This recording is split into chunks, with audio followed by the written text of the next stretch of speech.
ರಾಮ ಒಬ್ನೇ ತಾನೆ? ಯಾವುದು? ರಾಮ, ಶ್ರೀರಾಮ ಒಬ್ನೇ ಅಲ್ವಾ? ಶ್ರೀರಾಮಚಂದ್ರ ಒಬ್ನೇ ತಾನೆ? ಹೌದು. ಬಟ್ ನಮ್ಮ ಮುಖ್ಯಮಂತ್ರಿ ಹೇಳ್ತಿರ್ತಾರೆ ಅದು BJPಯ ರಾಮ. ಏನಾಗಿದೆ, ಈ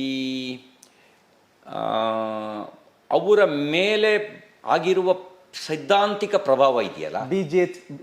ನಾವು ಹಿಂದೂಗಳೇ, ಬಟ್ ಇದು ನಾವು BJP ಹಿಂದೂಗಳಲ್ಲ. ನಾನು ಹೇಳೋದು, ಈ ಸಿದ್ದರಾಮಯ್ಯನವರ ಮೇಲೆ ಆಗಿರುವ ಸೈದ್ಧಾಂತಿಕ ಪ್ರಚೋದನೆ ಕಾರಣಕ್ಕೆ ಅವ್ರಂಗೆ ಮಾತಾಡ್ತಾರೆ.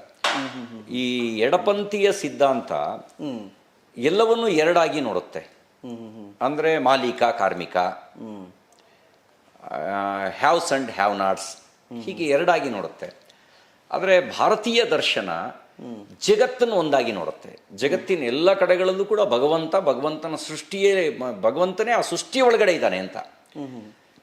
ಈಗ ಲೆಫ್ಟಿಸ್ಟು ಥಿಂಕರ್ಸ್ನ ಇನ್ಫ್ಲೂಯೆನ್ಸು ಹೆಚ್ಚಿನ ಪ್ರಮಾಣದಲ್ಲಿ ಸಿದ್ದರಾಮಯ್ಯನವ್ರ ಮೇಲೆ ಇರೋ ಕಾರಣಕ್ಕೆ ಅವರು ಎಲ್ಲವನ್ನೂ ಎರಡಾಗಿ ಗುರುತಿಸೋದಕ್ಕೆ ನೋಡ್ತಾರೆ.